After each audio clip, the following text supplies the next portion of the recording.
Two arguments I want to make today. The first is that we do not, across the range of research disciplines and policy sectors, pay enough attention to disasters.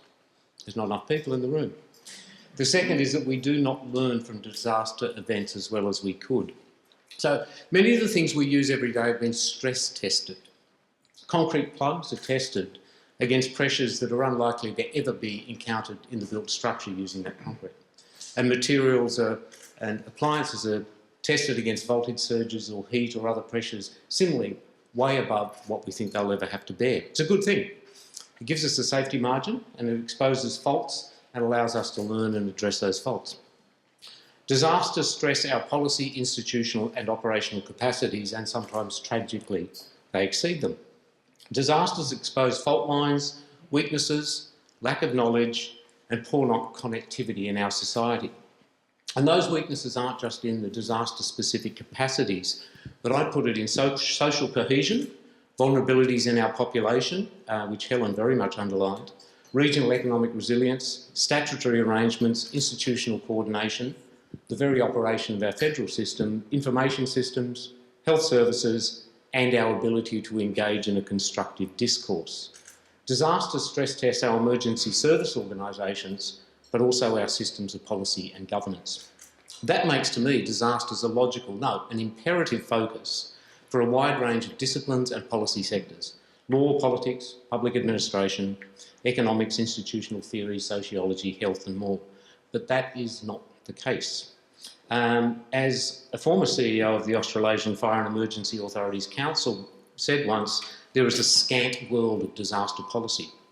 Until the Bushfire CRC and now the Bushfire Natural Hazard CRC, there was no coordinated program of disaster research in Australia, and especially in the social sciences. And it was not until 2009 that that policy, institutional and governance research really was explicit in that program. There's really only a handful of researchers full-time equivalents in Australia focused on disasters and on the fault lines that and weaknesses they expose in our policy, institutional and governance system. And my first message is that there should be more. And more research collaboration in the region, and not just in the usual Australian way of trying to tell people how to do things. I think we could learn a great deal from the region. So if we had that sort of increased attention, we would understand better the nature of our society as governance, as well as our disaster capacities. And when disasters occur, we would have a greater capacity to learn and do better, which brings me to my second argument. The problem with disasters is that as much as we might explore scenarios and run exercises to practice and assess our capacities, we cannot run experimental disasters to test ourselves under real high-pressure situations. We can't do experimental tsunamis, flash floods, fire or industrial explosions, and it's probably a good thing that we don't. But even if we could, we would not be running a natural experiment of what will happen, but what we think might happen. Disasters are really annoying. They do unexpected things. So when people say, why didn't they predict the disaster? You say, go and look at the dictionary. Disasters are unexpected. To learn and improve, all we have is what has happened. That's the only natural experiment we have. And while there's always a risk of planning to fight the last war, it is recent events that offer us the opportunity to learn about our capacities in disasters, but also in our society more generally. Disasters are tragic, but they're priceless. Researchers love them. They are data. They are our rare opportunities to learn. Such opportunities should not be wasted. So I'll put forward 4 forms, interrelated, but I'll treat them separately, of learning from disaster events, and 2 of them which I'll comment in a slightly more negative way. The first form of learning is individual, household and community lessons, and one hopes, adjustments in the behaviour that make people more aware and safe. This very much depends on how well the other 3 forms of learning I'll mention are. The second, I think, is a good one: the routine investigation and lesson drawing that happens within the emergency management community and informs professional practice and operations. I believe we do that very well, although it is largely unrecognised even under the scrutiny of post-event inquiries. Unfortunately, emergency managers in Australia mostly do their job very well, and only when capacities are rarely exceeded does anyone notice. The third form of learning, and probably the most high profile, are post-event inquiries that we formally use to learn after disaster events. Commissions of inquiry, special commissions, royal commissions. I think we could do these better. And the fourth form of learning, or not, is the public and especially media discussions we have in the wake of events. And I believe the way we do that retards learning. While I respect their efforts, dedication and professionalism of the people involved, I believe our system of quasi-judicial major post-event inquiries are not optimal. They are long, complex, variably and confusingly structured and operated, too adversarial, and are defined by specific events in terms of reference rather than by generic questions of capacities in disaster policy and management. Their findings are useful, but not as useful as they could be. We've had literally hundreds of disasters, inquiries, and I submit that we have profited no more from those inquiries than we have from the routine review and lesson drawing that happens all the time in emergency service organisations.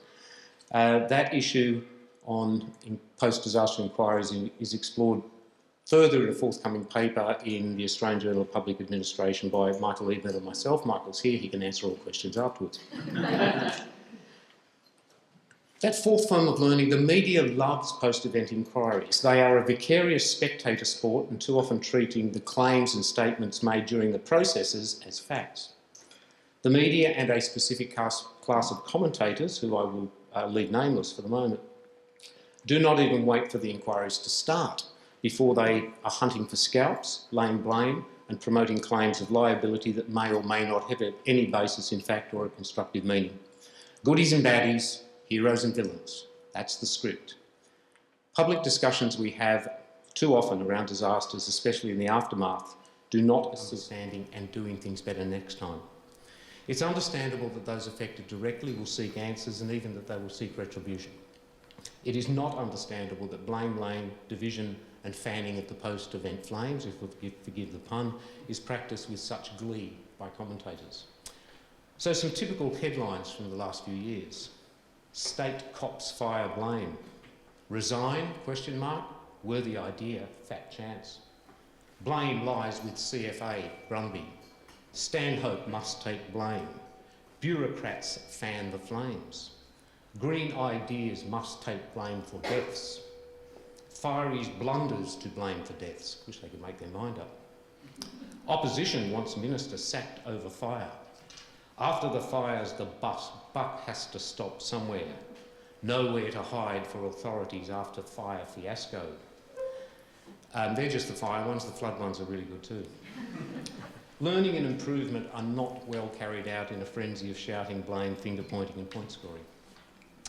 So to finish, I'm going to commit an act of literary incorrectness, which few people here have heard before. I've never been to a fire or emergency management conference in Australia, and I've been to a lot of them, without someone quoting the phrase of droughts and flooding rains. So let's recast the second verse of My Country, and I deeply apologise to Dorothea McKellar. I love a populous country, a land of sweeping claims, of self-appointed opinion leaders, of greed and near-term gains. I love her weak land use planning, the hypocrisies that is so strong, the headlines and litigation, and the blame when things go wrong. Thank you. Thank you very